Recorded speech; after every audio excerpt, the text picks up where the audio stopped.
Hello. In the last lecture, we looked at the first several centuries of the Roman Republic, and that was a time when Rome had conquered the entire Italian peninsula. In this lecture, we'll examine the next couple of centuries of the Republic, during which Rome will take over most of the Mediterranean basin. And this expansion begins with a series of conflicts, which will pit Rome against the other major young growing power in the Western Mediterranean, the city-state of Carthage. And the resulting Punic Wars between Rome and Carthage are a true turning point in all of Roman history. They are simultaneously the closest that Rome will ever come to total defeat, but they're also the stepping stone to Rome's ultimate success. They also feature Rome's greatest nemesis, the brilliant Carthaginian general Hannibal. The year 264 BC was a fateful moment for Rome, because in that year Rome captured the last remaining independent Italian city. And in the same year, Rome got involved in their first overseas conflict. That was the First Punic War against Carthage. Carthage and Rome shared a number of very interesting similarities. Both cities, at least according to legend, were founded around 750 BC. Both cities were located in a centralized, strategic position. In Carthage's case, Carthage was on the coast of North Africa with a very good harbor right at the bottleneck where the Mediterranean Sea was the narrowest. Both cities were centers of a young empire, and both cities were ruled by aristocracies who had very aggressive, expansionist outlooks. Carthage began as a trading outpost of the Phoenician city of Tyre, but eventually the Carthaginians broke away and set up their own empire. And at the time when they come into conflict with Rome, they had already brought most of the local North African tribes under their command. The term Punic War, by the way, is derived from the fact that the Latin word for Phoenician is Punic. Unlike Rome, Carthage did not incorporate its conquered territory, but instead it forced them to pay tribute. Another difference is that while the early Romans were primarily farmers, the Carthaginians were mainly merchants. And so because of this, Carthage had a very large merchant fleet, and they carried on an active trade, both in staple goods and luxury items all over the Mediterranean basin. When the Carthaginians needed an army, they tended to use their wealth to hire mercenaries. But their real military strength was their navy, because to protect their trading ships, they had developed probably the largest, most powerful, most sophisticated navy in the Mediterranean at this time. The political structure of Carthage was a very odd mixture of oligarchy and democracy, but in reality, power was in the hands of a small group of wealthy merchant families. The key to understanding all of the Punic Wars, really, is geography. When you look at a map of the Mediterranean, it's clear that strife between the expanding rival empires of Rome and Carthage is inevitable. Geography also dictates and really explains the place where that war would break out, the island of Sicily. In 264 BC, Sicily lay exactly between their two spheres of influence. It's a key transportation choke point that both empires want to possess. And so predictably, those conflicting interests soon spark an incident that results in a mutual declaration of war. The Romans now had a very serious problem to contend with. They had committed themselves to a war over an island, and it was a war which was to be fought against the dominant naval power of the region. Problem is, Rome has no navy. Even worse, the Romans in general were suspicious of the sea, and they were terrible sailors. But with the usual Roman determination, they decided to build an entire fleet to try and match that of Carthage. And they really didn't have the experience or the knowledge for how to build warships. But they did have a stroke of luck when a Carthaginian warship fell into their hands. So the Romans simply used it as a model and imitated it. And they trained their own rowers by lining them up on benches on the land to practice. The goal of naval battles at this time is usually for one ship to maneuver so as to ram the other and sink it. And this is a strategy which favors the person who has the most nautical skill. Realizing that they could never match the seamanship of the Carthaginians, the Romans came up with a brilliant invention. They attached a long, movable gangplank with a big iron spike at its end to the front of their ships. And in the subsequent battle, they would use this to nail their ship to the Carthaginian one. The Roman marines could then run across the gangplank onto the Carthaginian ship, and effectively they found a way to turn a naval battle into a land one, which was something the Romans were very good at. So with this strategy, the Romans won, initially, several shocking victories, and they invaded and occupied most of the island of Sicily. Unfortunately, the Romans really never learned to be good sailors. And so when the signs of a storm appeared in the distance, the Roman admirals ignored it. Their fleet was caught in a terrible storm, and by the time the storm had passed, only 80 out of 250 Roman ships were left. Tens of thousands of Romans drowned in one afternoon. But with typical Roman determination, they spent the next 2 years building and training another fleet, which they then sent out. Unfortunately, they still hadn't learned to read the weather, and an even worse storm caught that fleet and sent it to the bottom of the sea as well. Even for the industrious Romans, it took 4 years for them to build and train yet another fleet, and they sent this one out in 249 BC under the command of a man named Publius Claudius Pulcher. Before the battle, Pulcher, as was customary, took the omens. And this consisted of placing several sacred chickens on the deck of the ship, and then scattering grain in front of them. If the chickens ate, it was considered a good omen, but if they refused to eat, it was a bad one. And the more eagerly the chickens ate the grain, the better the omen. In this case, the sacred chickens, maybe they were seasick, refused to eat at all. A terrible omen.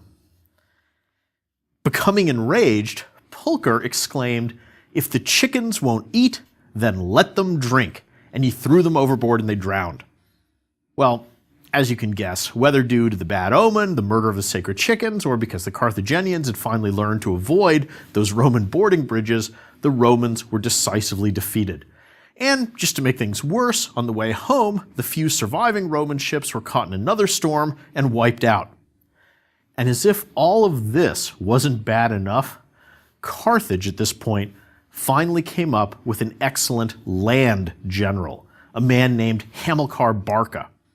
By the way, the name Barca means thunderbolt, and this is a very fitting name because he immediately landed in Sicily and he swiftly recaptured most of the cities. At this point, the Romans' luck finally turned when a new political faction who were opposed to continuing the war took over at Carthage. They dismantled most of the Carthaginian fleet. They refused to send Hamilcar any more supplies or any reinforcements. And meanwhile, Rome had been building and training yet another fleet, and so with it, they were finally able to recapture most of Sicily once again. The two sides then signed a peace treaty in 241 BC. There were 3 important effects of that first Punic War. First of all, Carthage had to pay a large cash indemnity to Rome, a fine. Secondly, Carthage had to give up all claims on Sicily. Third, Rome formally annexed Sicily, and it became the first overseas Roman province. And when Rome does this, it represents an important change in their policy. So the Romans do not immediately share citizenship with the Sicilians. Instead, a Roman magistrate was appointed as governor, and the main requirement imposed on the Sicilians was to pay taxes. They were not given citizenship. And from this point on, that's the way the Romans would treat conquered territories. They would convert them into tax-paying provinces. Now, despite that defeat, Carthage was still really very strong. It wasn't so much that Rome had won that war as that Carthage had sort of given up. And so another conflict between those two young growing empires really was inevitable. And once again, if we look at a map, we can understand where the war starts. Carthage had tried to expand northwards into Sicily, but they'd been thwarted. If they go to the south, there's only deserts, there's nothing there. If they go to the east, they hit Egypt, a powerful country, so they can't go that way. So the obvious logical place, just looking at the map for Carthage to go next, was to the west and to Spain. And so sure enough, Hamilcar lands in Spain and ended up conquering most of the Spanish tribes and bringing them under Carthaginian control. And when Hamilcar went off to Spain, he took with him his 9-year-old son, Hannibal. And according to legend at least, before they left Carthage, Hamilcar made Hannibal swear everlasting hatred for Rome. Eventually, after a decade or two, Hamilcar died, and his son, Hannibal, then took over his work in Spain. Meanwhile, Rome had begun to expand northward, and they were starting to move along what is today the coast of France. And so the Romans, coming along from France, and the Carthaginians, coming up from Spain, ran into conflict with each other yet again. And the point at which they came into conflict was a city called Saguntum, which was located on the east coast of what today is Spain. And with that event, the Second Punic War broke out in 219 BC. This is the war that would push Rome to the brink of total defeat, because Hannibal, as it turned out, just happened to be one of the greatest military geniuses of all time. Hannibal, I think correctly, diagnosed that the key to Rome's successes was their ability to draw on that huge manpower reserve of Italy, to call on the half-citizens and the allies to just keep making new armies. So Hannibal comes up with a bold plan to separate Rome from that resource. His plan is to invade Italy itself, to win a couple battles, and then hopefully those Italian cities would revolt and turn against Rome in order to regain their independence. Now, to get his army from Spain to Italy, Hannibal adopted another daring plan, which was to cross the Alps, those high, icy mountains that were infested with murderous hill tribes. In 218, Hannibal set out from Spain with an army of about 40,000 men and 37 elephants. Incredibly, he made it across the Alps, although the ice, the snow, the landslides, and the nasty hill tribes took such a toll that by the time he finally arrived in northern Italy after crossing them, he was down to only 20,000 men, 1 elephant, and 1 eye. The Romans promptly sent out an army to try and wipe out Hannibal's small and weakened force. But Hannibal was such a military genius that he figured out a way to completely outwit the Roman commander, and he slaughtered all the Romans. In expected fashion, the Romans went back, drew on their manpower, and raised a second army, and they sent that one out after Hannibal.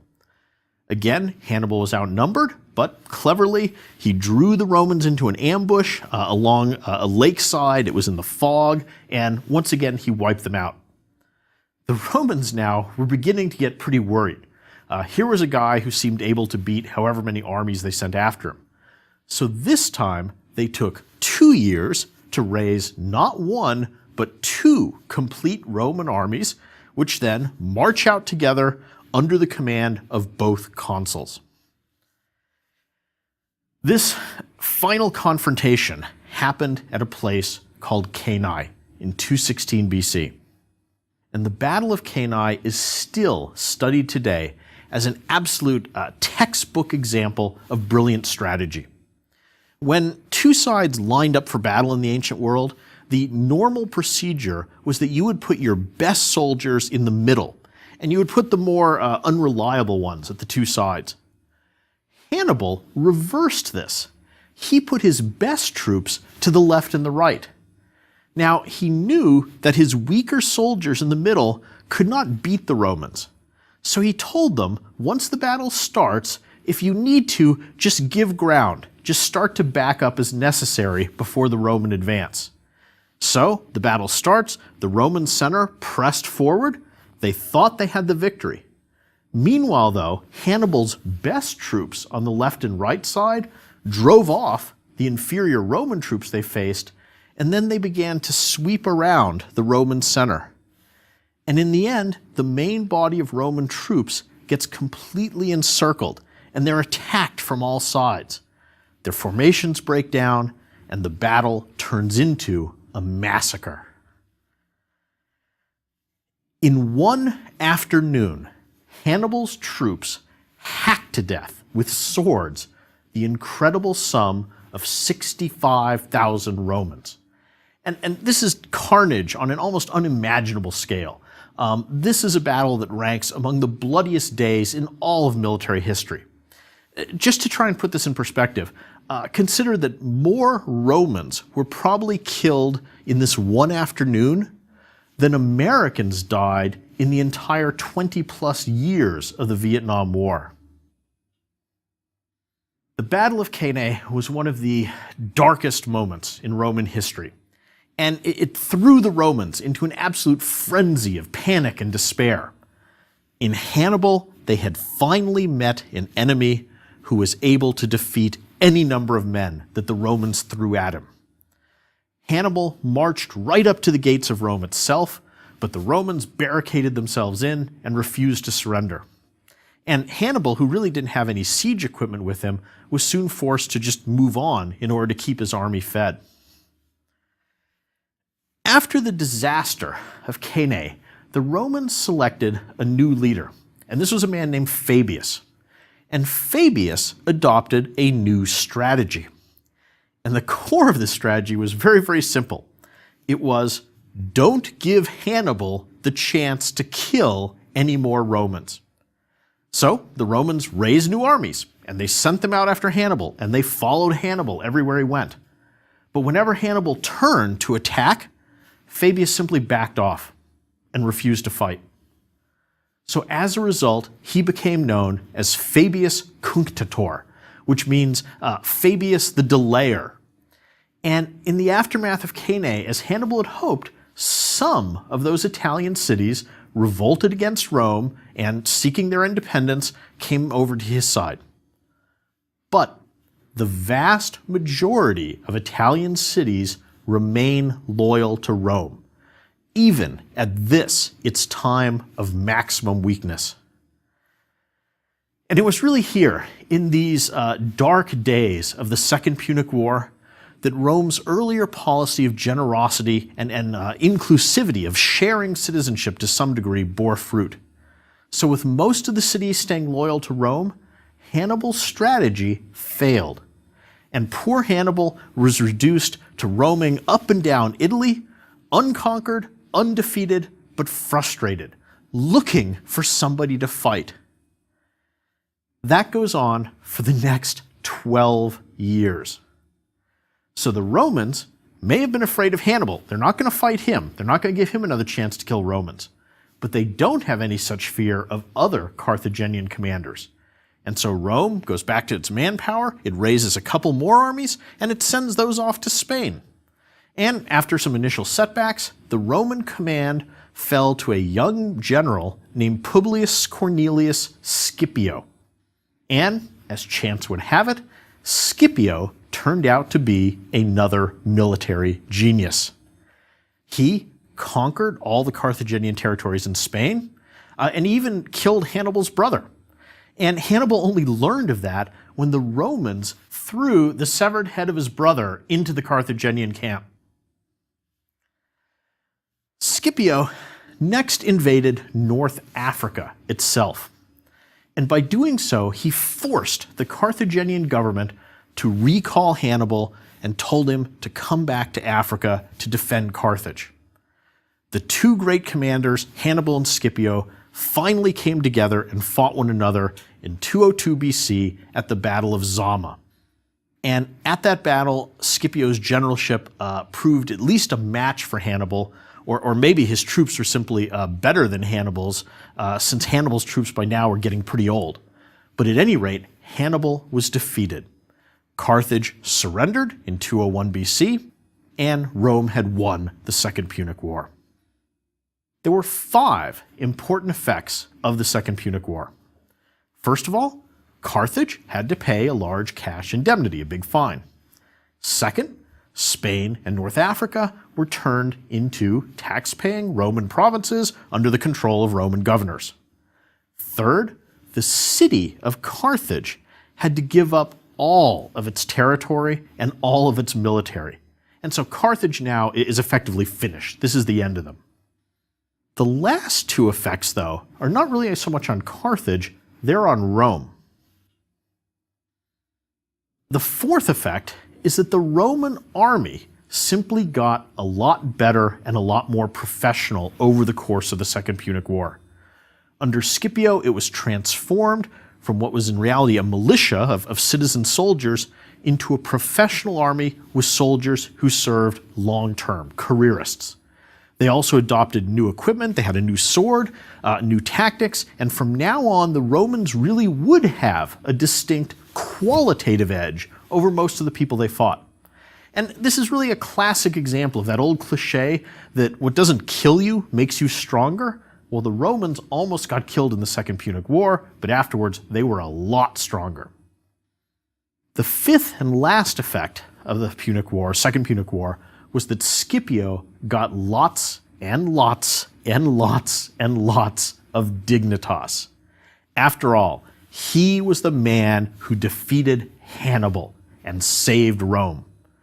As a result of this, he acquired a new name, and from now on he would be known as Scipio Africanus, or Scipio, the conqueror of Africa. And in the long run, this final effect here may be the most important one, because for the first time, the rough equilibrium that had existed among different aristocrats competing for dignitas, competing for prestige, that equilibrium is broken, and it begins now to tilt in favor of just one man. And Scipio, and really Scipio's family, came to dominate affairs at Rome. All right, Rome was now clearly the foremost power in the Western Mediterranean. So next, it turned its attention to the East. And the Eastern Mediterranean was the Hellenistic world. These were the various kingdoms that had been left behind or created by the breakup of the empire of Alexander the Great. And remember, the East is Greek. It tends to be richer, it tends to be more urbanized, and it tends to be more culturally sophisticated. The East was also a little bit of an unknown for the Romans. For example, after one of their early victories of a Roman general over an Eastern kingdom, the Roman Senate actually had to be given a special geography lecture so that they could understand what they had just acquired. The Roman war machine, though, proved too much, it was too efficient, and the Romans conquered even the successors of Alexander the Great. One by one, they're knocked off, and Rome reorganizes their territories into tax-paying Roman provinces under a governor. And Scipio's family continues to dominate. For example, Scipio's brother got one of the key commands to oversee one of these campaigns in the East, and after that, he got to change his name to Scipio Asiaticus, Scipio, the conqueror of Asia. The Roman conquest of Greece and Asia Minor also had two big effects on Rome. First of all, the Romans are exposed to Greek culture. with all of that rich tradition of literature, art, and philosophy that I've already talked about. And when they come back to Rome, they bring this culture with them. They bring it in the form of stolen artwork, they bring it in the form of stolen books or manuscripts, and they bring it in the form of Greeks themselves. Because thousands of Greeks get enslaved and transported back to Italy. And often the educated Greek slaves become tutors to Roman children. They become teachers back at Rome. And so the next generation of Romans is raised knowing Greek culture and having greater cultural sophistication. And a very nice example of this new generation of highly educated Romans can be seen when, in a fit of what's really Hannibal-inspired paranoia, Rome decided to obliterate the helpless city of Carthage. The general given this particular task was, of course, another member of the Scipio family, and he burnt Carthage to the ground and sold all of its inhabitants in slavery. This Scipio, though, was one of these guys from the new generation who had been raised to appreciate Greek culture.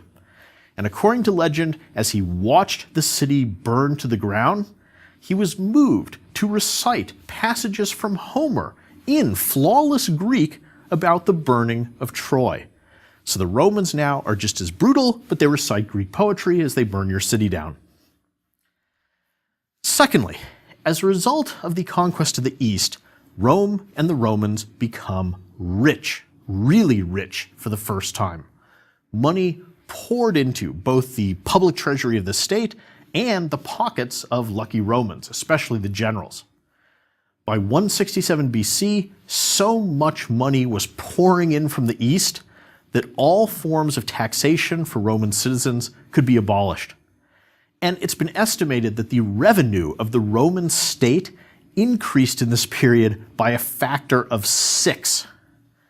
Individual Romans, especially those generals and people like the Scipios, become fabulously wealthy. I'll end this lecture with a paradox. On the surface, Roman imperialism and overseas expansion look like a complete success. Rome has gained wealth, they've gained territory, power, prestige, and culture. But lurking within this apparently happy picture are forces that will soon result in the collapse of the Roman Republic. To put it simply, the paradox was that Rome's success at external conquest resulted in deadly internal tensions. Roman imperialism creates a kind of vicious circle that ultimately ends up making every segment of Roman society unhappy and resentful. Here's how this works.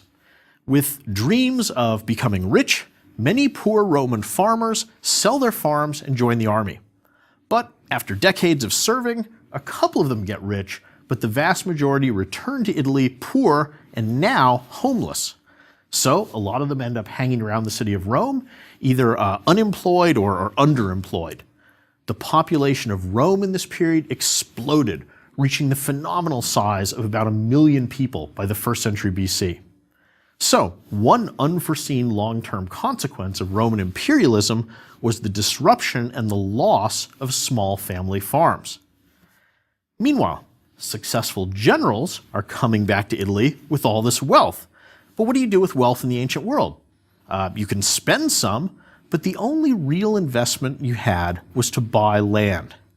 Well, what do you know, just as these aristocrats, loaded with cash, are looking to acquire some land, you have all these small family farms being sold or falling into debt and being auctioned off. So the net effect is the Italian countryside is transformed from a whole bunch of little private family farms to a small number of giant plantation-like estates owned by a few rich men.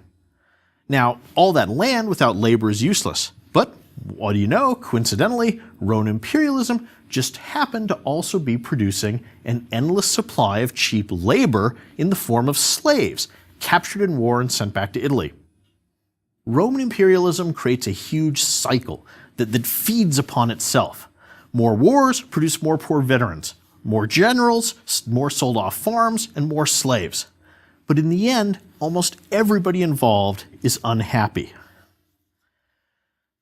Quite reasonably, Roman veterans are resentful because they feel they've done their duty for the state, but as a result, they've ended up poor, farmless, and ignored. Quite reasonably, many Roman aristocrats are unhappy because all the wealth and dignitas from these wars is being monopolized by just a few men and families, like the Scipios, and everybody else is being left out. Quite reasonably, the half-citizens and the allies in Italy are unhappy because they feel that by this time they deserve to be granted full Roman citizenship, and they do, and they want to share in the wealth of the conquests. And last, quite reasonably, all those millions of foreigners who have been conquered, enslaved, and shipped off to Italy were unhappy and angry. So, for all its apparent success, Roman imperialism had ultimately produced a huge, boiling cauldron of resentment in which almost every segment of Roman society was unhappy and harboring a grievance. And finally, the whole political system, which the Romans had evolved to run a city, was now laboring under the strain of administering an empire. And in the next lecture, we'll see what happens when all that resentment finally boils over and explodes. Thank you.